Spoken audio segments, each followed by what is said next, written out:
So, ladies and gentlemen, and Zinhle, I hope you heard the invitation from Massimo to please get in touch to take the conversation forward. And so, ladies and gentlemen, we now get to the final spotlight session for the afternoon. And this is a session which allows us or invites us to put the consumer at the center. It's asking us the question, what about consumer experience and what about consumer protection?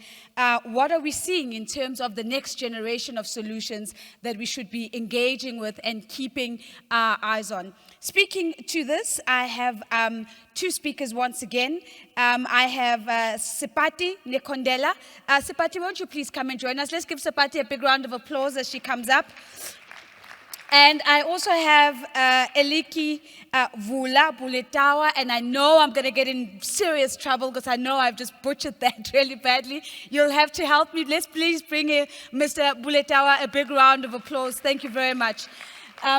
Thank you very much, and you can take the seat just right next to me over there. So as Seipati gets ready to kick us off, just a reminder, of course, that she is Director looking after tax and financial sector policy at National Treasury. The same system applies, and in the meantime, I'm going to whisper next door to make sure that I get the right pronunciation for when I stand up and introduce him again. For now, Seipati, over to you. Okay.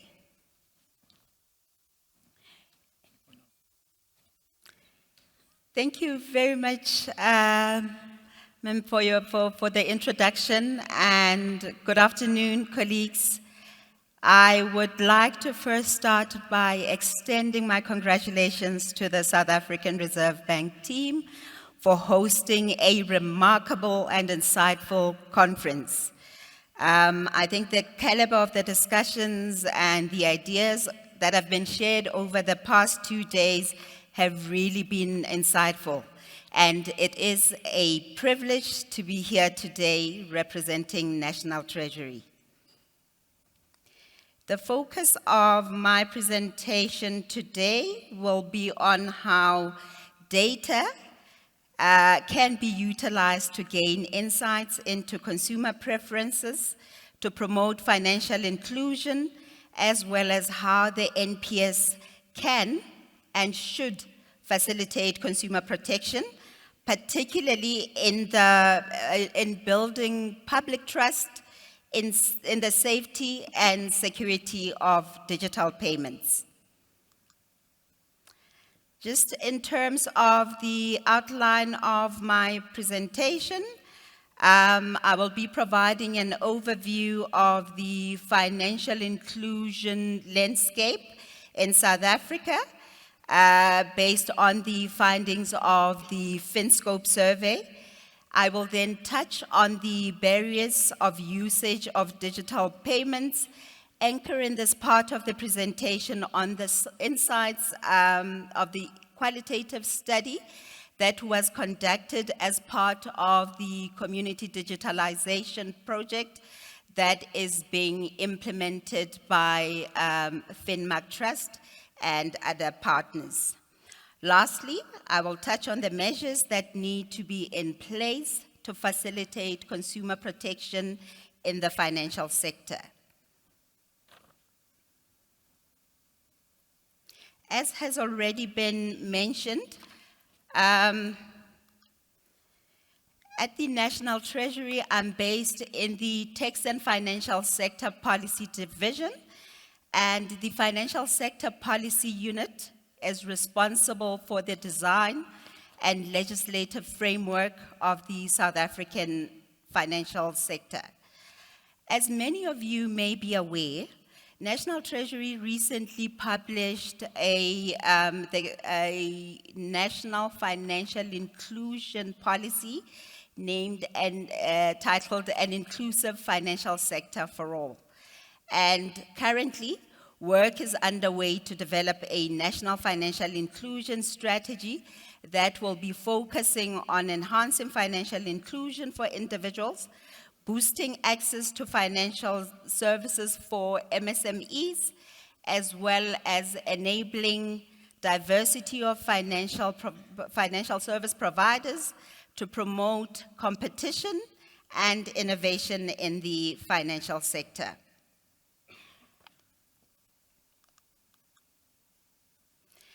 So yesterday we heard about how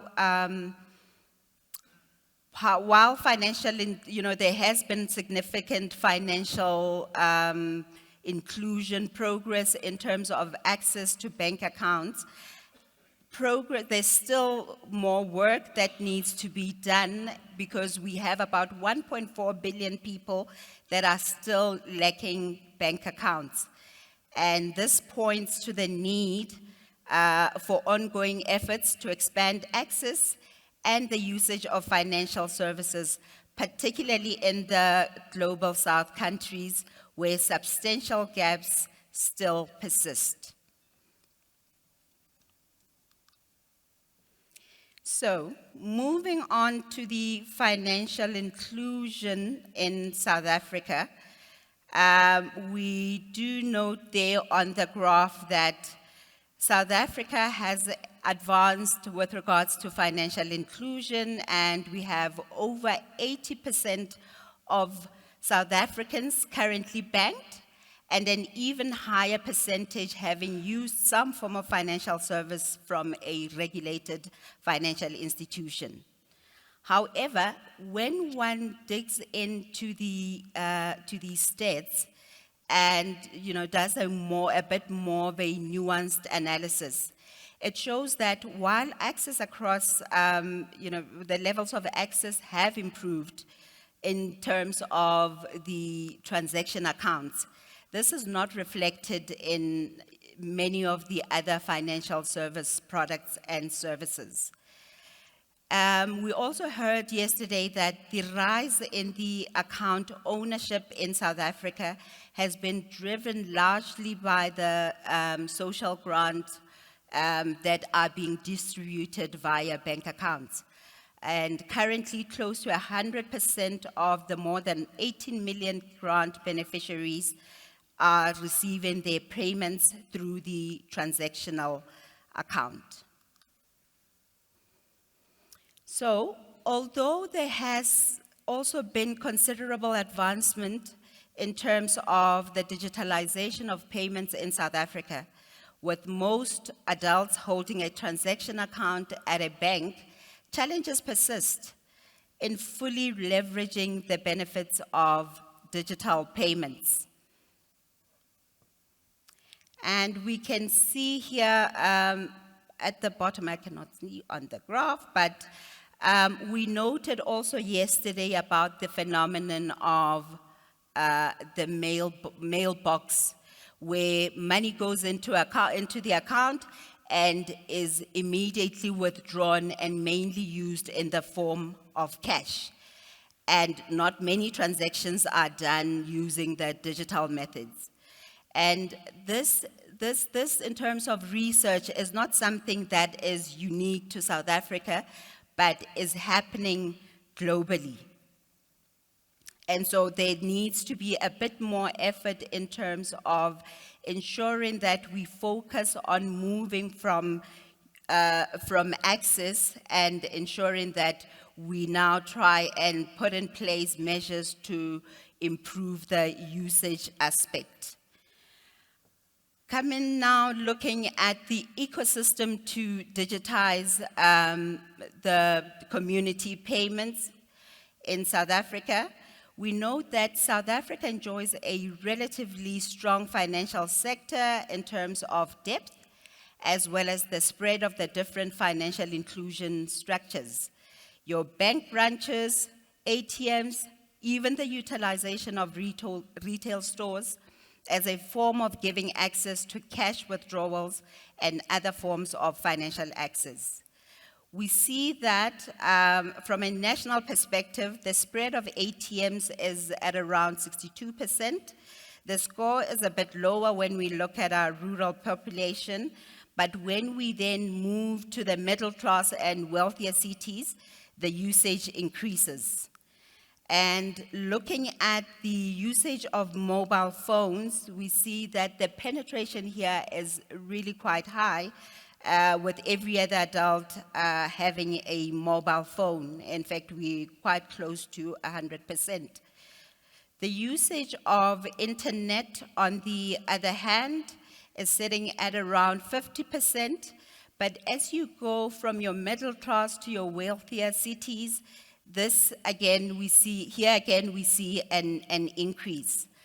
We also heard from Brendan yesterday that a large population of those who are in the formal employment, both public and private sector, as well as social grant recipients, get their income paid into their bank account, and that the prevalence of payments in cash were more prevalent in the livelihoods, in the more informal livelihoods.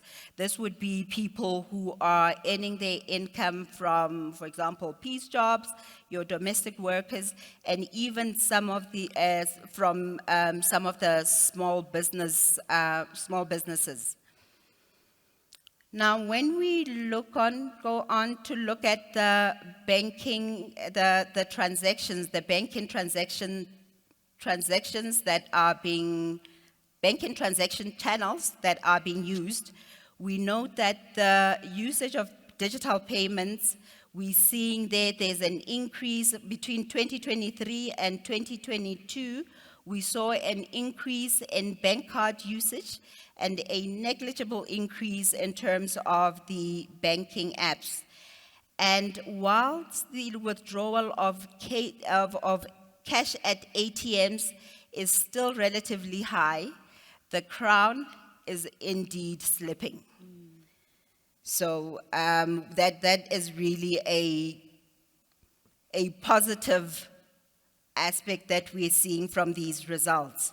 And then in terms of the attributes to choose preferred forms of payment by channels, the findings of the 2023 FinScope survey highlighted that of those who look for a payment form that is easy to use, 60% use cash, while for convenience and safe and secure payment methods, QR codes scored higher.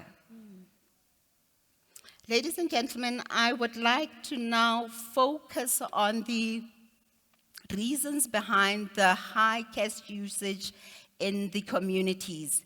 And as I mentioned earlier on, the focus here will be on the insights from the results of the qualitative study that was conducted by, for the Community Digitization Project that is being rolled out in Tembisa and Hammanskraal.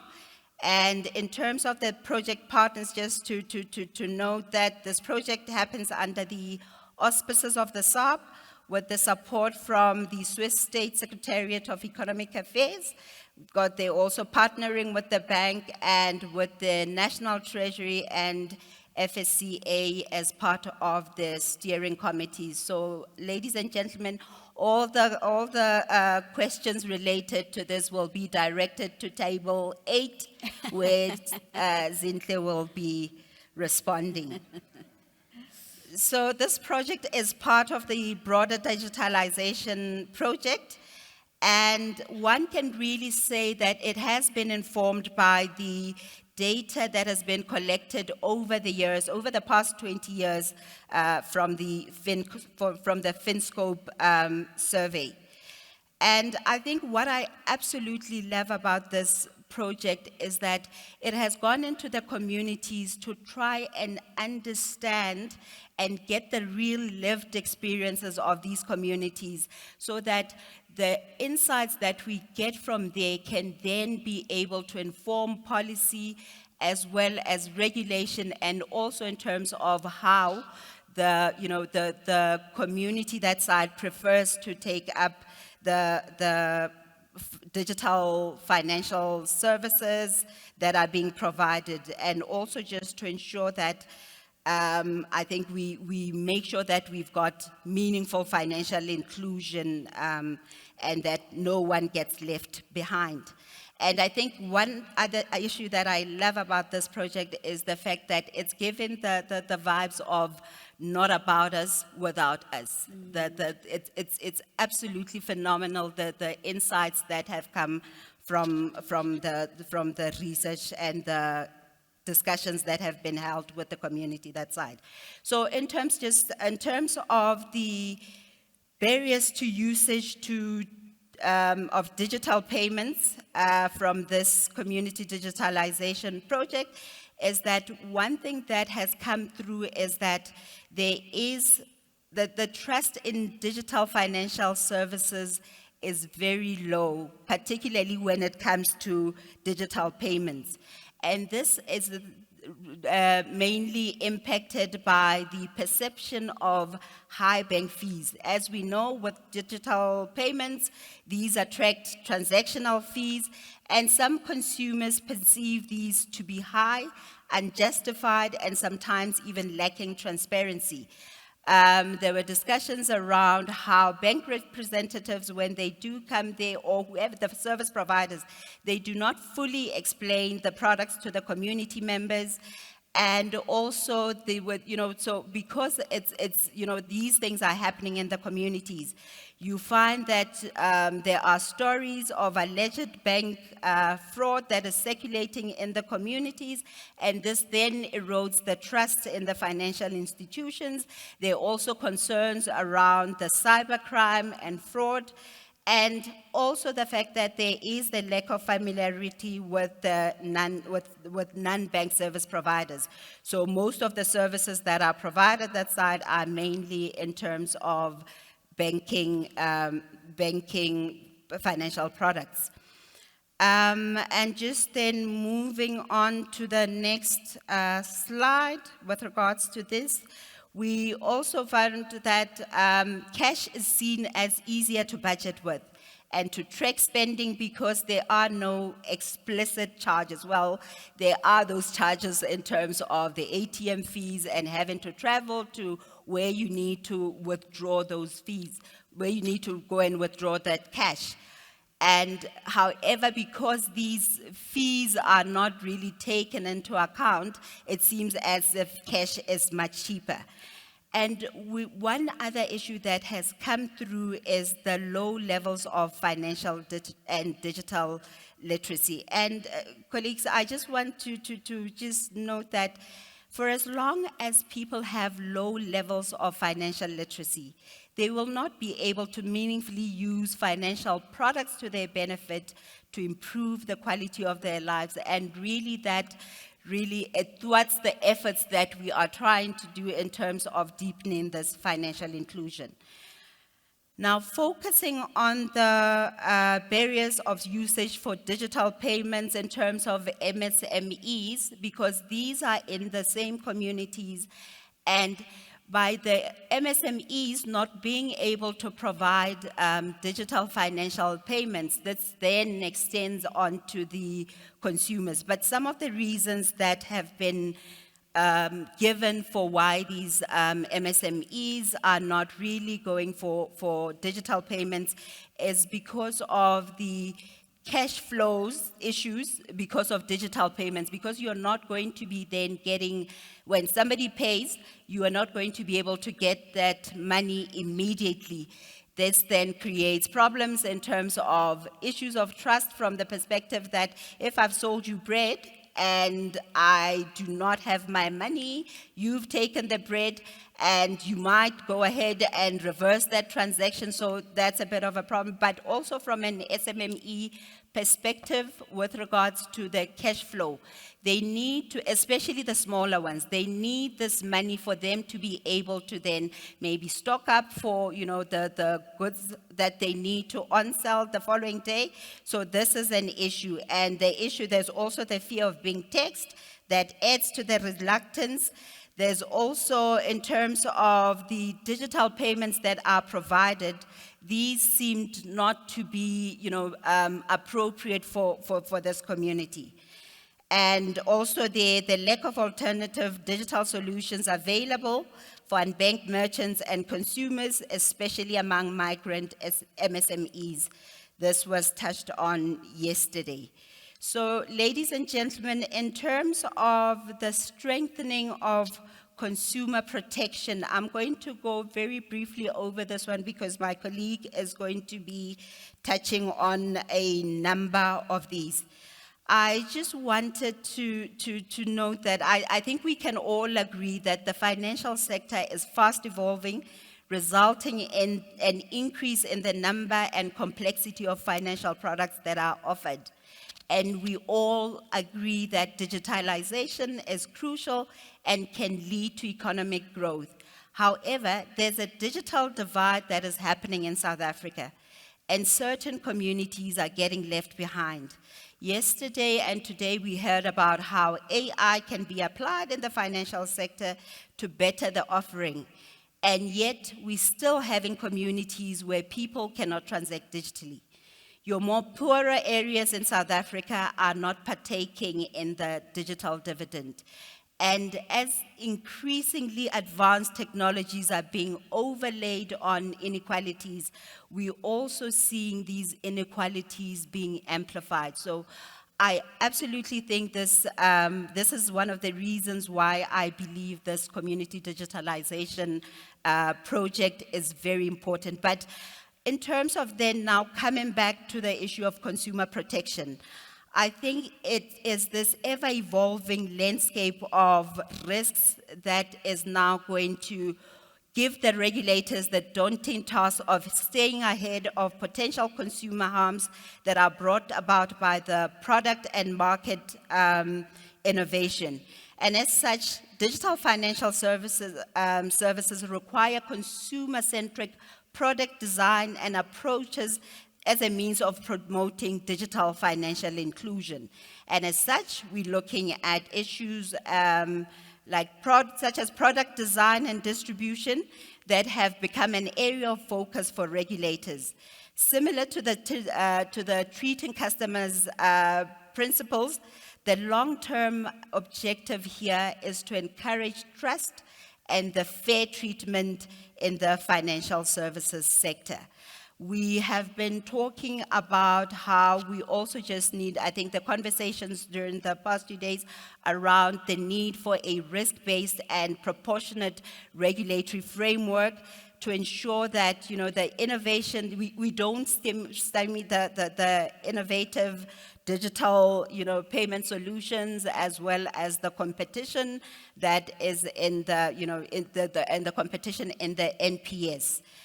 And however, whilst we are talking about making sure that we've got a proportionate regulatory framework, this does not mean that we want to reduce the standards, but we want to be able to ensure that the regulation is appropriate so that we do not regulate a small fintech the same way that a large bank is being regulated. We need to just take into account also the risk that is being introduced by that particular fintech. And then in terms of the conduct and culture of financial service providers, we are looking here at expecting the providers to provide financial services that align with the consumer protection interventions, such as the treating customers fairly that I've talked about. In South Africa, we've recently moved to having a national financial ombud, where we previously had a number of separate ombuds that was causing a bit of confusion in terms of the customers, in terms of knowing which ombud to approach when there is a problem. I have talked about the importance of having, of the promotion of financial and digital literacy. And here, ladies and gentlemen, we would like financial service providers to also embrace financial education as a business imperative, so that, and because from our view, when, there is proper investment in financial education, we are then able to can build trust, enhance customer loyalty, and ensure long-term sustainability. And these interventions just need to also be targeted to ensure that they are being, framed at the appropriate level. So just in conclusion, ladies and gentlemen, I think it is very important that the protection of consumers in the financial sector be coupled with financial capability, meaningful financial inclusion, as well as a robust consumer protection framework. And in all of this, data is crucial to ensure that we have evidence-based policy and regulation that is also just going to be enabling the innovation that we are looking for. And the effective participation of a range of stakeholders in this regard is key to be able to amplify and achieve scale in terms of all these interventions that would be put in place. And lastly, building and maintaining consumer confidence and trust is key to encouraging the adoption and ongoing use of financial services, thereby improving and enhancing the economic livelihoods of our customers. Thank you. Thank you very much, Seipati. And I'm going to invite Eliki and Seipati to change places. And Seipati, you're more than welcome. You can even take a seat. Thank you very much. Perfect. Hello? All well? Yes? Yes. Thank you. And a very good afternoon, everyone. I thought the program director was going to allow me to just say, okay, it's coffee break. And then when we come back, let's wrap up and go. But I would like to take this opportunity to really thank the organizers, but more particularly you, the participants. You've been very diligent, and I'm very impressed that you have remained, and we are almost at the tail end to conclude this very enriching conference. I would also like to thank the SAB team, as what my earlier speakers have mentioned, on the exceptional arrangements that they've done in running this conference. In my intervention, I will discuss the consumer experience and protection, focusing on next generation solutions, but more so from the AFI network.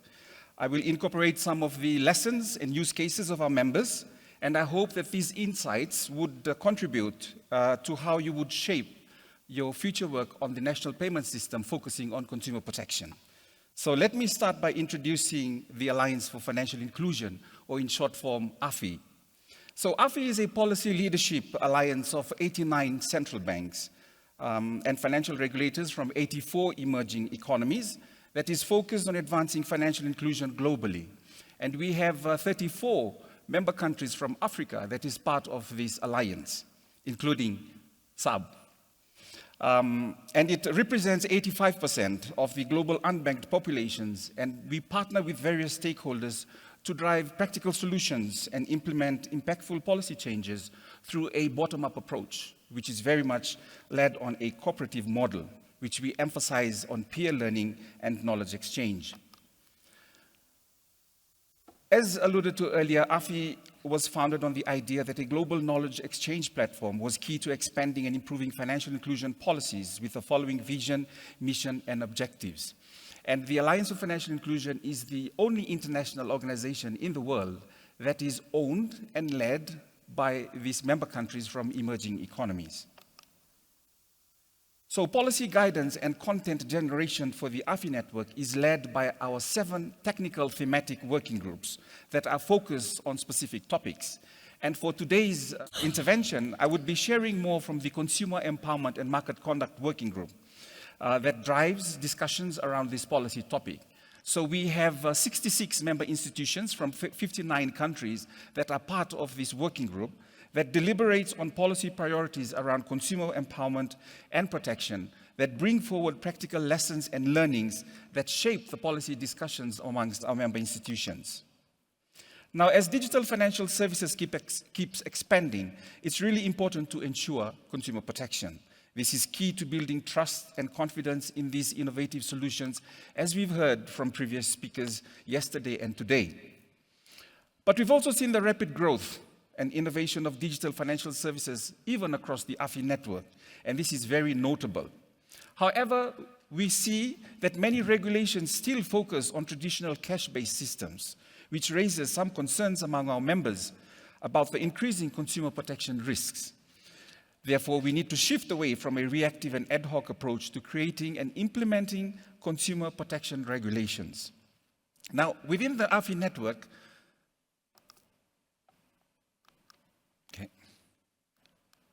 within the AFI network, we build frameworks and policy models that help shape in the development of policies and regulations that guide our members within these specific areas. And for this year, at our Global Policy Forum in El Salvador, the members endorsed the San Salvador Consensus on Responsible Financial Innovation. It focuses on 3 areas, which include ensuring equitable access to financial services for the underserved groups, enhancing consumer protection through transparency and data privacy, and building resilient digital infrastructure to mitigate cyber threats. And it focuses on these 8 key areas, which we see as very important when building policies or regulations around these innovations. Similarly, in 2020, at the Global Policy Forum in Rwanda, the members endorsed the Consumer Protection for Digital Financial Services policy model. And this policy model outlines 5 guidance pillars, with each pillar's corresponding guiding principles and key policy recommendations that also help our members shape policies and regulations towards these areas as well. But on top of this, we also have a knowledge base which the working groups develop, and these are all based on practical lessons, ones that have been used and tested by our members and are brought forward as policy recommendations for our members to utilize. But zooming into the topic for today, the AFI network also emphasizes the importance of consumer protection within these digital areas to ensure trust and safety in the rapidly evolving financial landscape. As mentioned yesterday and earlier today, we have heard speakers touched on next generation solutions for consumer protections during this digital era. We've heard of AI, digital identity, digital literacy, RegTech and SupTech, and collaborative ecosystems. But I wish to share 5 areas which we see as areas emerging around next generation solutions for consumer protection, which I hope would also assist SAB. The first is around data-driven consumer insights. And here we see that it's very important when we're looking at data-driven insights that the focus should be around these specific areas, particularly on consumers, looking at agent merchants and market behaviors. Secondly is insights for personalized and inclusive financial products. Now, the discussion around the table that we're having now is about the generation alpha. These are those that are born from the year 2010 until 2024, who are the offsprings of the millennials and the generation Zs, and what are we doing with these new generation who are being born around this digital era. So there's 3 examples that I wish to share with you. First is on this in Nigeria, where the member came about with this NFS Maps, which is a portable data stack designed to enhance the volume, variety, veracity, and veracity of data available to financial authorities and stakeholders. This data accessibility has improved the ability of the Central Bank of Nigeria to respond to emerging challenges and opportunities, representing a significant step toward a more data-driven financial environment that supports sustainable development and inclusive growth. Similarly, in the Philippines, an agent registry system was developed to help the member in response to the rapid digitization of financial services. Developing RegTech and SupTech tools, therefore, has become very crucial for the member from the Philippines. In Rwanda, they also implemented an electronic data warehouse system to automate reporting for 14 financial service providers, including 3 microfinance institutions. So here we see that data-driven consumer insights is something very important for our members when we're looking at consumer protection. Second is advancing financial inclusion, and we've heard from yesterday and today, there's so many use cases, so many experiences, and so many learnings that we can actually extract from the regulators, from the participants who are representing FSPs that are seated around today. But for us, we look specifically at 3 key areas. One is on innovative solutions for context-specific needs. And here, we want to bring to you the example of Kenya, where they came up with the Deaf Elimu banking app.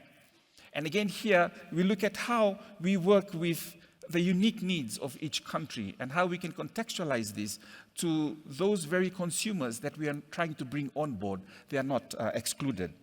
Likewise, in Cambodia, the project like the Bakong all-in-one app allowed the Central Bank of Cambodia to bring together the mobile providers and the bank to speak using one app altogether.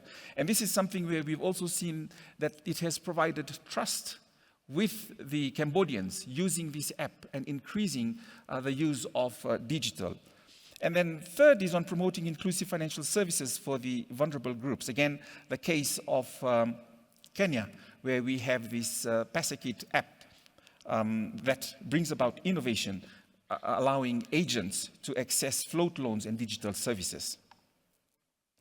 The third is on strengthening consumer protection. And as Seipati has mentioned earlier, it's very important on how we structure regulations, frameworks around strengthening consumer protection.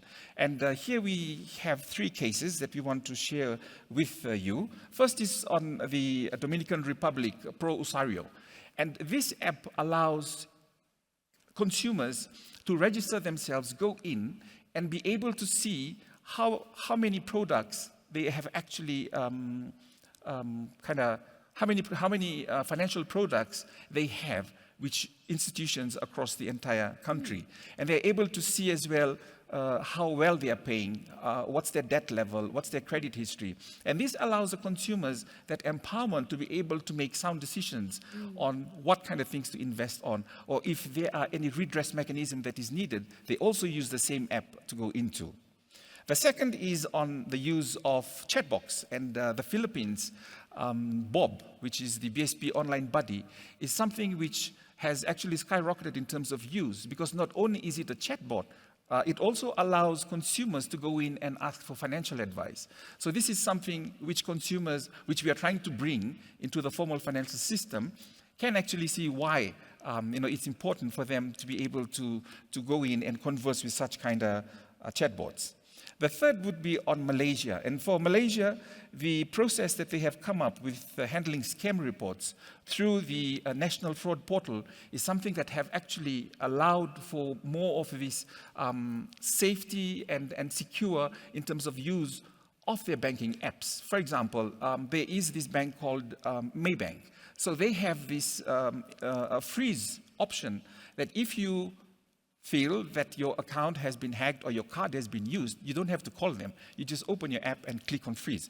So this has allowed for consumers also to feel safe, that they're able to stop things even without waiting for a couple of minutes on a help desk calling. Yeah. The next one, the fourth one, is on RegTech, SupTech, and consumer protection. And again, here we heard from our colleague Stephen asking the question on what are we doing around this area? What are we doing around RegTech and SupTech when we look at innovation? And these are tools that can be used for compliance, automation, and also for real-time monitoring. And I would like to share two cases we have here from a member country, Nigeria, on the consumer complaints management system and the banking supervision application that Mozambique actually leads, which many of the members from Africa is part of. The fifth one is leveraging the national payment system for protection. And again, here it's very important when we are designing the strategy for the national payment system that we're looking at how important the consumers are. And for this specific working group that is made up of 66 countries, when we hear the discussion around the table from the regulators and how important consumers are, it's very, very interesting, because as we can tell from the central banks, you have different divisions, and these individuals are the ones that come from the market conduct supervision. Of course, there's always this dialogue between prudential supervision and market conduct supervision. But then again, here we see how important it is that when we're looking at the consumers, we also try to attune ourselves to be more consumer-centric in terms of developing policies and regulations, including the way products are designed. But again here, it's important that when we are leveraging on the national payment system for protection, that we promote trust and choice through interoperability and interconnectivity. And a good case that I want to share with you is the Transfer 365, which is a project driven by the Banco Central of El Salvador. And we saw how important it was for them to really showcase why it's very important for us when we're looking at the position of consumers that it allows them such kind of choices. And then we also have the PayNet from Malaysia and also the NIBSS instant payment from Nigeria. Okay, so again here I wish to wrap up and bring into conclusion some of the points which I feel would be very important. Again, data, we've heard from yesterday, we also heard from today the importance of data, addressing digital financial literacy. Now again, we discuss quite intensively within the working groups to make sure that there's a differentiation between digital literacy and digital financial literacy. So again here, when we're looking at how we are speaking to the consumers, that when we're looking at digital financial literacy, it should be angled from that context. Because if I take the case of what Seipati shared, 97% of the population that is from the rural poor, 97% of them own a phone. So again here, when we look at digital literacy, I'm sure they're up there with using their phones. But when we talk about digital financial literacy, that's a different angle altogether. RegTech, SupTech tools, these are tools which can help member institutions, regulators and policymakers when it comes to supervision. And we've seen this proliferation of FSPs. And in some cases of our member countries, there's always the question coming from the leaders and the governors, who's going to bear the cost? And so again, there are tools which we can use. The importance of industry collaboration. And again here, this is such a beautiful image to stand from here and see the players that is part of the ecosystem that you are here. And I'm sure that this showcases a very healthy relationship that SAB has with your members. And then finally is the importance of regulatory innovation approaches. And again here, we've talked about striking the balance, about making sure that there is, we look at the stability, the inclusion aspect of the financial ecosystem. So thank you very much. Thank you very much, Eliki. Thank you very much. A big round of applause. And officially the first speaker over 2 days to come within time, with 6 minutes and 20 seconds to go still on the clock. Thank you very much. I just want to do a quick scan before I release Seipati and Eliki. If there are any questions, I'm not seeing anything on the screen. I'm seeing Zinhle reaching for the button. There we go. Is that, yeah, she's reaching for it. And I'm doing a quick scan, and I can see there's a button on at the back. So technical team, won't you please just give me what those numbers are? And then we will take the question at the back first. We'll make our way to Zinhle, and I think there's a third one in the center there. Thank you very much. Thank you very much. So can I start right at the back, please, while I'm waiting? So there are 3 tables, table 31, table 8, and table 83. So 31 first, please. Awesome. Afternoon. My name is Cindy Sashabalala from Bank South Africa, Scheme Manager for PayShap. So my question really comes from 2 elements. One, Brandon's comment yesterday, the jury is out on PayShap. That was personal. And then secondly, some of the elements that Seipati touched on. Firstly, one of them being the idea that, you know, the financial services is not inclusive, and looking at how then to enable the rest of the players. And I couldn't help but actually link the 2 conversations. PayShap is live, and it's meant to be one of those financial inclusion elements. And I couldn't help but to think, what do we do to ensure that government is a player? Looking at the research around, you know, some of the other industry players or the international counterparts, where if it wasn't the regulator who ran the projects, the government is a main participant in the system themselves. And again, looking at the SAB as a very well-developed participant, we don't need regulatory change. The technology is there. What do we do to give government, even if it's just 2 elements, confidence around the system so that the government is a participant to this system that's meant to be an enabler to financial inclusion? And then another comment maybe to Eliki, something you touched on around digital financial literacy. I think maybe the one problem or issue in South Africa is a language barrier, and maybe to the participants, the banking participants, consideration around using AI to bridge the language issues, because money in cash has a language. If tiger, iklipa, and I understand that 300 rands, but there is a language to money. How do you bring that services? Thanks. Cindy Siwe, thank you very much. Iklipa, itaiga. So you might have to go ask the person next to you for a bit of a translation, but a beautiful way of capturing the importance of how AI could play a role in language. And then I'm sure, Seipati, you probably want to speak to the earlier comment, the earlier question she's asking about, how do we get players like the SOP to be active participants in as we're trying to really get to proof of concept and supporting new innovations. I want to go to table 8. That's where I am now. Go for it, please, Zinhle. Thank you, Mashabalal. I know I wasn't, not that I wasn't supposed to ask, but in terms of what was eye-catching for me is the proportionate of, the consumer protection framework or regulation as a whole. And while I was hearing that, my question is along the lines of how do we then ensure consistency in terms of compliance of that regulation? And I think also just further to that, let's just take it a step further to say, in terms of the applicability of that regulation as well, how do we ensure the aspect of consistency if we are talking about the very same regulation being proportionate? Thank you very much, Zinhle. So on the issue of proportionality, how do we ensure that there's consistency and applicability? So, and I think it's a beautiful thread from throughout the day to say, how do we make sure that regulation the analogy that comes to me is a clutch and accelerator analogy, and how do we get that balance absolutely right?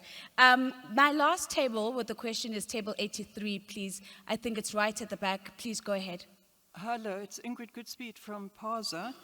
I just want to check with Seipati and the Financial Sector Conduct Authority on all the work that's being done and its alignment. For example, we have the work being done from National Treasury and FISCA on education in Hammanskraal and so on, and what is required there.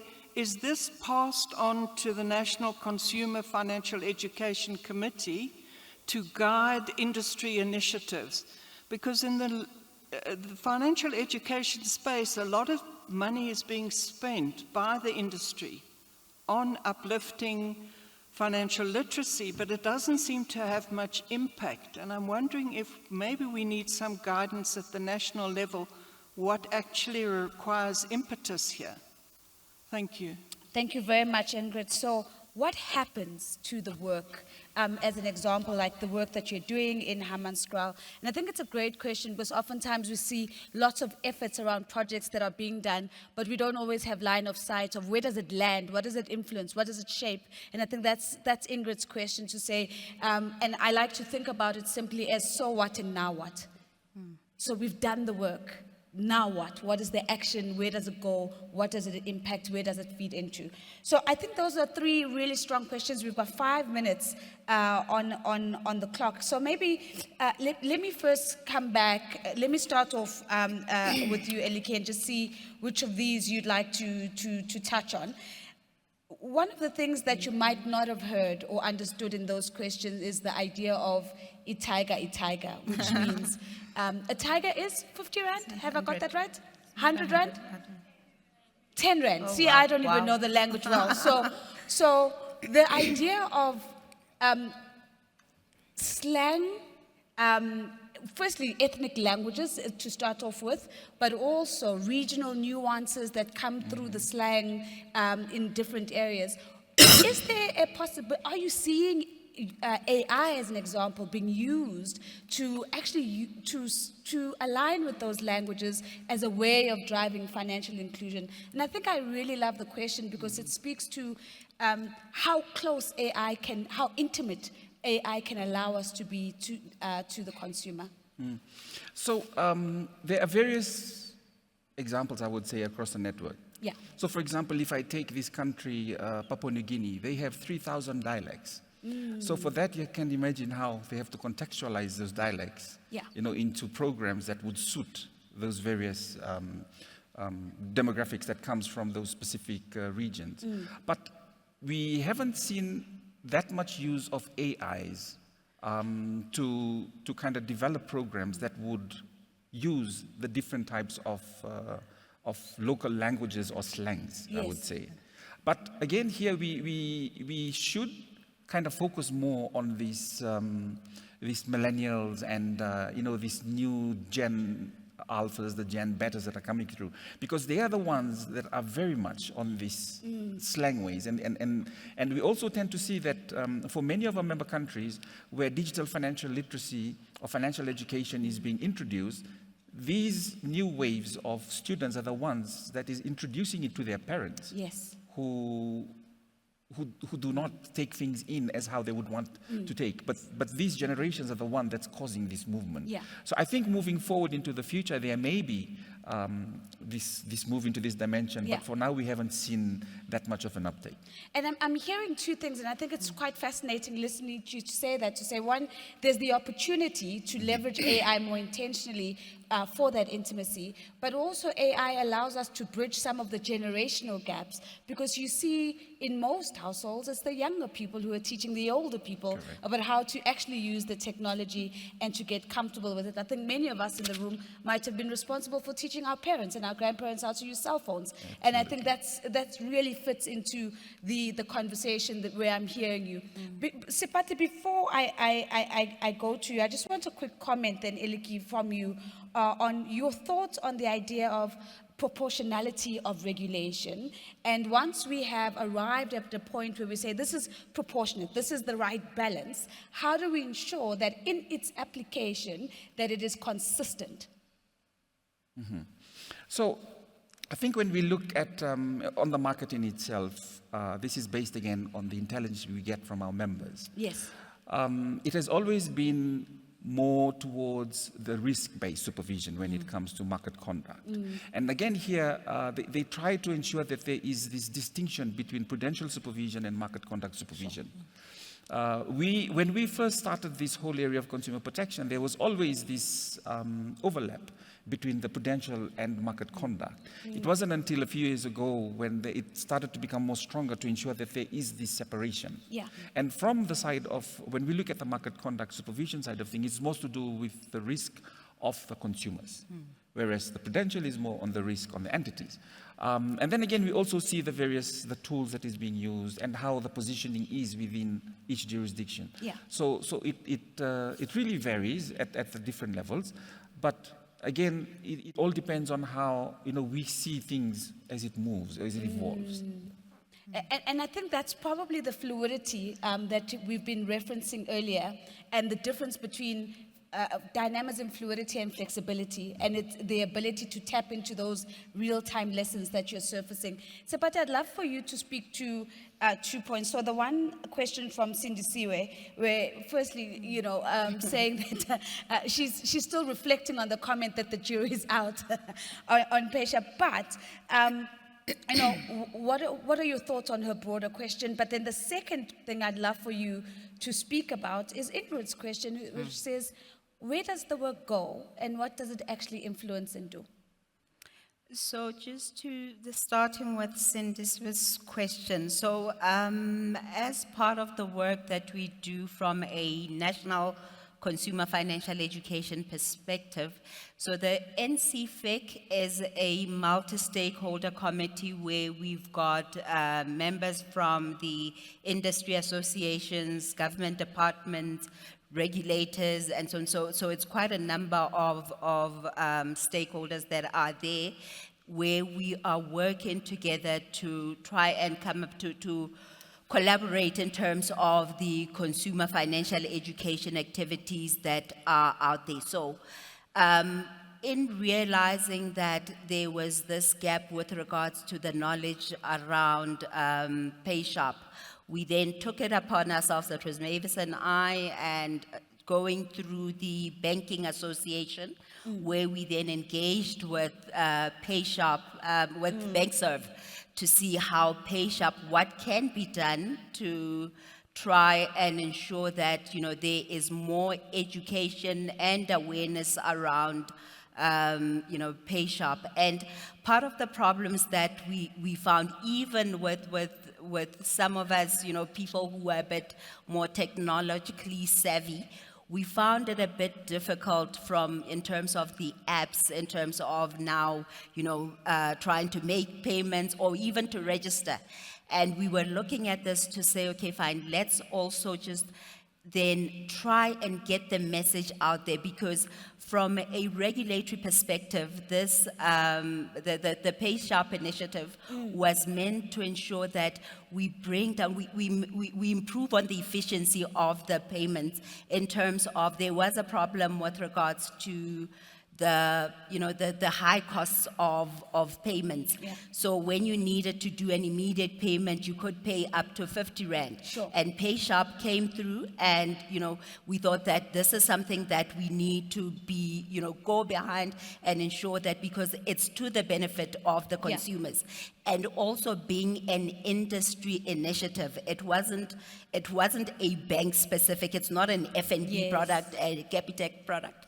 Excuse me, and so on. So when we then engaged with BASA, with the BASA members, the Consumer Education, the Consumer Education Committee of BASA, we then found out that they felt that they could not do consumer education on this, because in terms of the GN 500, which is the financial sector transformation guideline in terms of how consumer education is supposed to be done, it would be deemed to be doing education on a particular product. So product promotion. Product promotion. Yeah. Whilst this was a different, different product in that it's Pay Sharp, it's an industry initiative. There isn't any other one. But so we were looking, so there were a number of conversations where we engaged with the FSCA from the Consumer Education Department, where they said they would, they concur with the banking industry in that this would be seen as a product. Rather, let's focus on teaching about, creating education around digital payments. Sure. So that the consumers are then able to, with that information and with that knowledge, they're then able to then assess, okay, fine, in terms of this particular digital payment, EFT, whatever, this is the best one for me. So that's where then the work that's being done from the community digitization process is also then going to feed into the work that's been done at the National Consumer Financial Education. So currently the FinMac Trust team is still, putting together in terms of, conceptualizing how the financial education is going to be done. But what is different in this case is that it's not going to be general financial education. It's going to be digital payment specific education, which would then feed into the work that's being done at a consumer education perspective. Fantastic.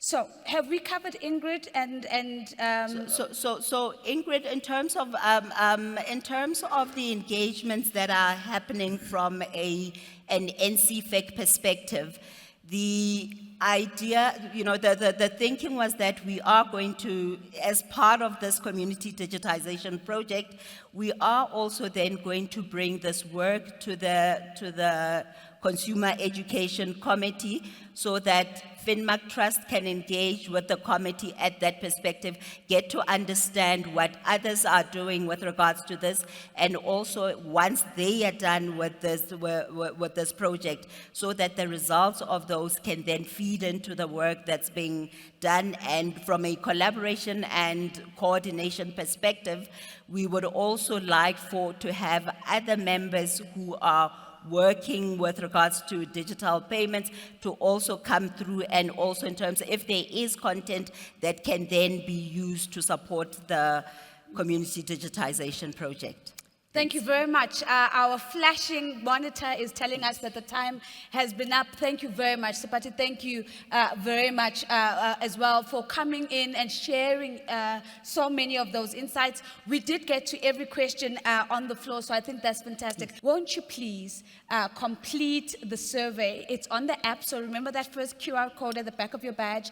The team that everybody has been speaking so highly of is kindly requesting for you to give them the gift of feedback so that the next payments conference is even better.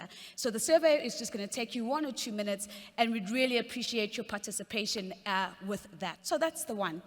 The second is to convey thank yous. So the first thank you, to say a massive thank you to our hosts, the governor and the deputy governors, and a big thank you to the SARB team who have been absolutely excellent in putting this entire conference together. Can we give them a big round of applause, please? May I please acknowledge all the speakers, the panelists, and the spotlight speakers for stepping into the space and gifting us with their insights, their expertise, their experience, and their knowledge, and really piquing our interest in terms of asking the difficult questions, provoking us with scenarios, and of course, challenging us to think about what is our fingerprint and contribution going to be towards a future payment system in South Africa. Can I ask a big round of applause for all the speakers, please? Second last, I'm hoping that this round of applause is even louder. Second last, might I please ask, on behalf of everybody who's in the room, to not only give a round of applause for yourselves as delegates, but for every person missing in the room as well. Let's make it up for them and just give them a very big round of applause. Thank you very much. And then to the group of people who today were referred to as the plumbing, the ones that we never see, to the technical team at the back, to the gentleman in the cameras right in front of me, to the gentleman on the camera on this side, to the gentleman on the camera on this side, to the people at the back who made sure that we're audible and can connect in conversation. Ladies and gentlemen, might I please ask you to give the technical team a really big round of applause. And before I get off stage, part of the job that I've got to do is to wrap up and to highlight some of the key messages. And I know what that feels like when everybody's looking at their clock, so I just love to do sound bites. And here are my sound bites for today. Payments must and do contribute to economic growth. They not only trigger and catalyze infrastructure, but they also are a key driver of inclusion. The role of central banks is to break up the club of incumbents just as much as it is to coordinate the adoption of new technologies. Trust is hard to earn and very easy to lose. And when in doubt, call a friend. Faster payments must take place in the context of safer payments. Addressing climate change risks is not a nice to have, it is a strategic imperative. Just because we're the police doesn't mean that we must tolerate crime. Business leads, technology follows. And then the last one, and I must now get help because I'm going to call a friend as well. 10 Rand is a tiger. 20 Rand, 2 tiger. 50 Rand is a rouge. Have I got that right? 50 Rand is a rouge? Yes, thank you. Or 5 tiger, but rouge because it's red. 100 Rand is a clipper. 1,000 Rand is a stina. And the last one is 1,000,000 Rand is a meter. Ladies and gentlemen, my name is Nozipho Shabalala. It's been an absolute privilege. Thank you so very much. Thank you.